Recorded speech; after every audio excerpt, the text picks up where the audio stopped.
की सच्चाई, सच छुपने नहीं देंगे। देश के हालात में ऐसा एक मुद्दा उठाया है कि जो श्रमिकों का एक अहम मुद्दा है और देश की अर्थव्यवस्था को संविधान के चौखट में अगर देखा जाए तो जो बर्बादी भुगतनी जा रही है उसका भी एक अहम आधार है। हम देख रहे हैं देश के हालात क्या है। हम केवल नर्मदा बचाओ नहीं कर रहे हैं, पर नर्मदा को बचाना आज भी जरूरत है। 38 साल के बाद एक बहुत बड़ी चुनौती खड़ी हुई है, क्योंकि वो एक प्रकार से फेल हो गया है। 90,000 करोड़ रुपए खर्च करके बना हुआ बांध, जिसने आज गुजरात को भी ध्वंस किया है, 150 मध्य प्रदेश के गांव को ध्वस्त किया है। कच्छ के किसान, एक भी किसान को सिंचाई नहीं दी। पर साथियों, आज देश के हालात देखकर देश बचाओ देश बनाओ ये नारा नहीं, संकल्प की जरूरत है। ये बात तो सभी ने रखी है। और हिंसा एक ऐसा मुद्दा है कि जो यूक्रेन और इजराइल पैलेस्टाइन के बीच में जो हम देखते हैं, तब दिल दहला जाता है। बच्चों की हत्या इंसान करते हैं, ये कैसा हो सकता है? और हम कितने सत्ताहीन है ऐसा लगता है। और सत्ताधीश एक नए प्रकार से हिंसा का समर्थन करते हैं, ये भी एक बहुत ही धक्कादायक बात हम महसूस करते हैं। पर आज इसीलिए हमारे देश में आजादी आंदोलन से लेकर हर जन आंदोलन जो अहिंसा के पथ पर चलता है, जो सत्याग्रही बनकर चलता है, उसने गांधी, बाबा साहेब, महात्मा फुले, सावित्रीबाई और फातिमा शेख, कार्ल मार्क्स, सभी के मार्गदर्शन को एकत्रित लाकर एक वैकल्पिक अर्थव्यवस्था और राजनीति की बात सोचना ही नहीं, उसके लिए लड़ना भी जरूरी है। मैं मानती हूं कि लड़ना जरूरी है, लेकिन क्या दलीय चुनावी राजनीति के द्वारा ही लड़ना जरूरी है, या राजनीति का जो व्यापक अर्थ है, जनता और सत्ता के बीच का संबंध ठीक करना, जो हमारी जन आंदोलनों की राजनीति मानती है। और इस प्रकार के एक वैकल्पिक राजनीतिक धारा को भी अपनाना बेहद जरूरी होता है। विरोधी दल की भूमिका के बारे में सवाल उठाया, तो हम ही हैं विरोधी दल। जहां भी जो भी गलत होता है, ये संविधान को कुचला जाता है, तो हम खड़े होते ही हैं। आपको बताऊं, राहुल गांधी जी की यात्रा में भी हम लोग कुछ कहने ही गए थे कि भाई ऐसा होना चाहिए, राजनीति और जन आंदोलनों के बीच का संबंध, और उसके लिए ऐसी होनी चाहिए संरचना, और अलायंस होना ही है तो ऐसा होना चाहिए अलायंस, आइडियोलॉजी के सिद्धांत के आधार पर, जो इस चौखट में ही तय हो सकते हैं। तो उन्होंने कहा कि भाई जादू तो नहीं होने वाली है यात्रा से, हम भी जानते हैं अगर हमारी गलती हुई, क्योंकि एक पार्टी के अंदर भी सबको नहीं समझा सकते हैं सब मुद्दे, वो जल जगह जमीन का मुद्दा हो या ठेकेदारी के प्रथा का मुद्दा हो, क्योंकि कोई ना कोई उसमें भी लाभार्थी बन जाते हैं, बनाए जाते हैं विभाजन के लिए। तो उन्होंने कहा कि हम गलती हुई तो आप ही सामने खड़े हो जाए। बिल्कुल, हमने कहा क्यों नहीं। आज आसाम से केरल तक हमारे जन आंदोलनों का राष्ट्रीय समन्वय के साथ ही लड़ने के लिए मजबूर है, पर मजबूर नहीं है, मजबूत एकता और समन्वय के साथ लड़ते हैं। क्योंकि आज सही है जो माइकल साहब ने बात हुई, केवल छत्तीसगढ़ में ही नहीं, एक साल में 300 ईसाइयों पर हमले हुए, घर ध्वस्त हुए हैं। मुस्लिम समाज तो क्या भुगत रहा है ये देखकर दिल जल उठता है। और अल्पसंख्यक का कहकर एक अपमानित करना हमको तो मंजूरी नहीं। राजनीति तो संख्या की गिनती पर चलती है, वो जाति की हो या मजहब की हो। हम तो जाति निर्मूलन के पक्ष में हैं, और हम सर्वधर्म समभाव, राजनीति में धर्मनिरपेक्षता के पक्ष में। तो साथियों, ये अस्तित्व के मुद्दों की जो बात है आज यहाँ उठाई जा रही है, ठेका प्रथा का एक मुद्दा लेकर, जिसका व्यापक आर्थिक कैनवास तो मेहरोत्रा जी ने रखा, राजनीतिक कैनवास सुमित भाई ने रखा। मैं तो उन्हीं मुद्दों पर ज्यादा ध्यान देना चाहती हूँ, क्योंकि आखिर हम लोग अगर अस्तित्व के ये मुद्दे, जिसमें हर अधिकार आता है, जो संवैधानिक अधिकार भी है, केवल कानूनी नहीं, और केवल संवैधानिक भी नहीं, मानवीय अधिकार की भी बात है, इनके लिए अगर जनता खड़ी नहीं होगी तो वो खुश हो जाएंगे। जो आज केवल चौकीदार नहीं, चौकीदारी करते तो देश बच जाता ना भाई, वही ठेकेदार बन गए हैं, और गौतम अडानी सबके बड़े ठेकेदार। तो देश का ठेका देने वाले, जल, नदी, जंगल, जमीन, रोजगार के लिए सबसे आधार रहे सार्वजनिक उद्योग, सबका ठेका देने वाले जो है वही सबसे बड़े ठेकेदार है। इनका ठेकेदारी का मामला एक ऐसे बिचौलियोपन का मामला है कि जो उनकी मुनाफाखोरी पर है। और ये जो मुनाफाखोरी है, जो वैश्वीकरण, उदारीकरण, इसके पक्ष में उदार और निजीकरण, इस आर्थिक व्यवस्था के द्वारा आई 1980 से, लेकिन आज एक ऐसी ऊंचाई पर चढ़ चुकी है कि उसको बढ़ावा देने वाले खुद को तो विश्व गुरु मानेंगे, पर हमारे श्रमिक तो लुटेरे ही मानेंगे। तो आज ऐसी स्थिति में हम देख रहे हैं कि किस प्रकार से देश की हालात में बेरोजगारी नहीं, गैर बराबरी बढ़ी हुई है। और ये इतनी विभत्स गैर बराबरी, ये नतीजा भी है और कारण भी है। आप देखिए कि लॉकडाउन में क्या हुआ। लॉकडाउन में 10-10 गुना कैसे बढ़ी बिलियनर्स की, अब्जाधीशों की भी कमाई और संपत्ति। ऐसा कैसे हुआ कि लोग बेरोजगार हुए, करोड़ों में और लाखों में अर्ध रोजगार भी हुए। ये कैसे कि इस देश में 1007 व्यक्तियों के पास 1000 करोड़ की संपत्ति रहती है कम से कम, पर 1% सबसे ऊंचे जो है उनके हाथ में 40% संपत्ति। ये बात तो ऑक्सफैम की रिपोर्ट से आई, अब तो वो 58% तक बढ़ चुकी है। ये कैसे कि लोग न केवल किसान पर श्रमिक भी, जिनकी गिनती भी नहीं है, क्राइम ब्यूरो के पास रिकॉर्ड भी सही नहीं है, ये आत्महत्या करने के लिए मजबूर है। और वो आत्महत्या नहीं है, वो व्यवस्था ने की हुई हत्या है। ये हमको समझकर उस पर सवाल उठाना जरूरी है।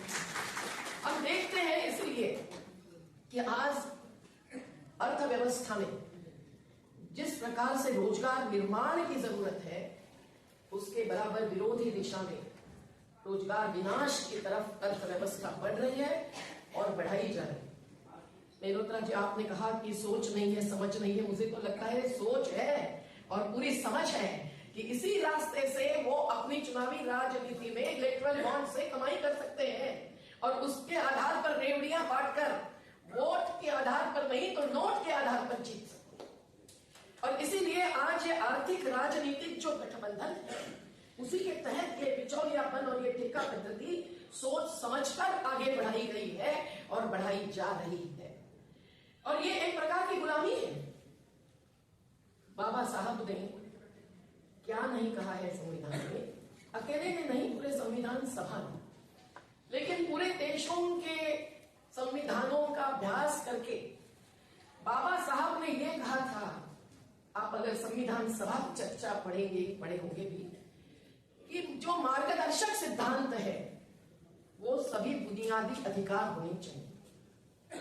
आज उन्हें मार्गदर्शक सिद्धांत और नॉन जस्टिसिएबल कि इनको लेकर आप कोर्ट में नहीं खड़े रह सकते हैं, ये बनाया गया, एक प्रकार से सीमांत किया गया। तो आज एक मार्गदर्शक सिद्धांत में जो समता और न्याय की बात शिक्षा के क्षेत्र में हो या रोजगार के क्षेत्र में हो, जो सबसे अधिक झलक रही है, उसको नकारा जा रहा है। और कौन लड़ेगा इन करोड़पतियों और अब्जापतियों के सामने? क्या केवल अमेरिका की हिडेनबर्ग ही करेंगे? हम लोगों को ही सभी आधार पर, जिसमें ठेका पद्धति के खिलाफ चलने वाला कपिल साहब और सभी का नेतृत्व लेकर चलने वाला आंदोलन हमारा श्रमिक जनता संघ भी मानता है, तो ये भी शामिल है। हम लोग ये समझें कि बाबा साहब की हो या गांधी जी की हो, सोच में एक प्रकार की समानता है। कई लोग बहुत ही खेल मिल जाएंगे ये सुनकर। मुझे लगता है कि आज वो समय नहीं है कि गांधी और अम्बेडकर, गांधी और शहीद आजम भगत सिंह के बीच में हम ऐसे विभाजन करें कि सबका मार्गदर्शन लेकर वैकल्पिक अर्थव्यवस्था और राजनीति की जनतंत्र और संविधान के दायरे में हम सोच नहीं पाए। आज जरूरी है ये सब चीजों की आधार पर सोचना। तो जो ये ठेका पद्धति है, ये ठेका पद्धति श्रमिकों को इस गैर बराबरी के तहत बंधक मजदूर बनाने की पद्धति है। इस देश में बॉन्डेड लेबर एक्ट भी है, लेकिन कौन इसका पालन करता है? स्वामी अग्निवेश जी आज नहीं रहे, और उन्होंने जो ये मुद्दा सुप्रीम कोर्ट में उठाया और जो अनुभव किया सुप्रीम कोर्ट में वकील साहब, उसके बाद उन्होंने तय किया कि मैं सुप्रीम कोर्ट में पाऊंगा। आज तो उससे ज्यादा बात आगे गई। जनतंत्र के चारों स्तंभ हम तो मानते हैं कि पांचवा नहीं, पहला स्तंभ जनता ही होना चाहिए। उसको छोड़कर चार स्तंभों की बात बहुत जोर शोर से होती है। हर स्तंभ को कुछ न कुछ धीमक लग रही है, तो अभी जनता का जनस्तंभ ही खड़ा होना सबसे गलत बात है। क्योंकि गणतंत्र अगर होता है तो संविधान बचेगा, अन्यथा बाबा साहब ने ही जो कहा था कि अगर ये संविधान नहीं पालन किया जाएगा, कुचला जाएगा, तो गाड़ दो इसको। आज ऐसा ही लगता है जब दिल जलता है कि उसमें संविधान के भी मूल्य जलते हैं। एक याचिका लगी हुई है कि सर्वधर्म समभाव या धर्मनिरपेक्षता और समाजवाद, जो 1976 में शब्द नहीं मूल्य ऐड किया गया संविधान में, उन दोनों को हटा दो। तो आप समझ सकते हैं कि वैकल्पिक संविधान भी शायद हिंदू राष्ट्र का तैयार रखा हुआ होगा। क्या होता है अगले चुनाव में, ये देखने तक वो चुप बैठेंगे, उसके बाद चिल्लाएंगे।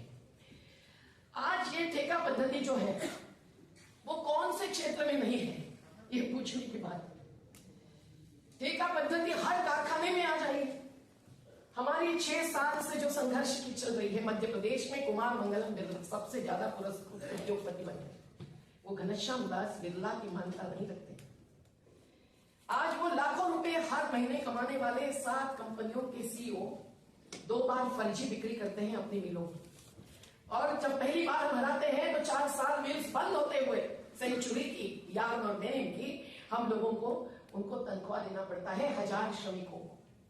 लेकिन दूसरी बार करने के बाद अभी हमारी लड़ाई जारी है। जीत गए तो अपील में गए हैं, कोर्ट कानूनी और मैदानी दोनों लड़ाई का आवरण मैदान हो गए हैं। लेकिन ये है कि हम देखते हैं कि नई मिल जो खरीदने वाला है वो पूरी 2 मिल्स अब ठेका मजदूरी पर चला है। कारण क्या है? कारण तो एक ही है कि मुनाफा बढ़ जाए, ज्यादा से ज्यादा काम लो और कम से कम दाम लो, समान काम समान वेतन, इसका भी कोई भी आज असर नहीं है। जो ये कॉन्ट्रैक्ट लेबर एक्ट 1970 के 25वें धारा में लिखा है वो बात, तो कौन इसका भी आज अमल कर रहा है? इसमें ठेका मजदूर भी हो तो भी कौन से प्रकार के काम में होने चाहिए?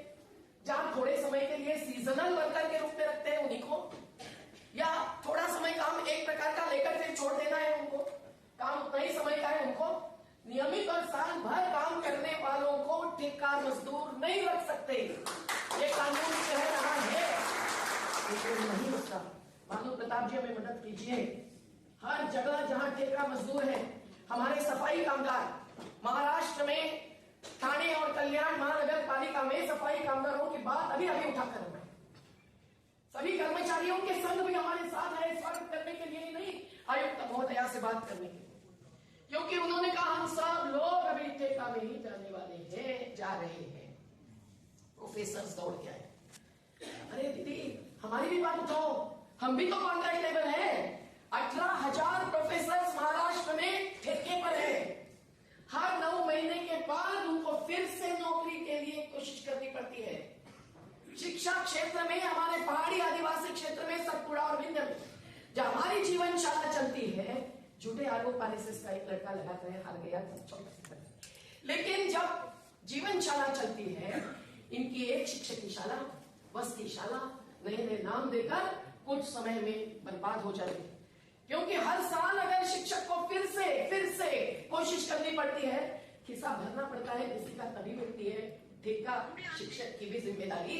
तो उन बीच में क्या आदिवासी बच्चे शिक्षा की आदत भूल नहीं जाएंगे? ढोरों के और बच्चों के पीछे नहीं जाएंगे? आज यही हो रहा है। और फिर ये कहना कि अरे कम बच्चे वाली शाला बंद कर दे। महाराष्ट्र 4,000, मध्य प्रदेश ने 7,000 का आंकड़ा जारी किया था कि कम बच्चे हैं। अरे पहाड़ी आदिवासी बच्चे जो हमारी जीवन चालाओं से 6,000 पास हुए, कोई डॉक्टर बना, कोई फॉरेस्ट गार्ड बना, कोई क्रीड़ा पटु तो कई सारे बने, शिक्षक बने, कार्यकर्ता बने, मछुआरा संगठनों के हमारे संचालक बने। लेकिन इनको लगता है कि थोड़े बच्चों की शाला हो तो निवासी करके पूरी सुविधा देने के बदले ठेका शिक्षक पर चलाए और उससे शिक्षा बर्बाद भी हो जाए तो कोई दिक्कत नहीं। आज खदानों से लेकर उत्तराखंड के जो 41 मजदूर अंदर पड़े हुए थे, जिनको किसने बाहर निकाला? अमेरिका के इंजीनियर्स ने नहीं। और मंदिर टूटा था इसलिए नहीं हटके थे, प्रकृति के साथ खिलवाड़ का वो कारण था, नतीजा था। और उनको वकील हसन साहब से लेकर बहुत सारे मुसलमान मजदूरों ने ही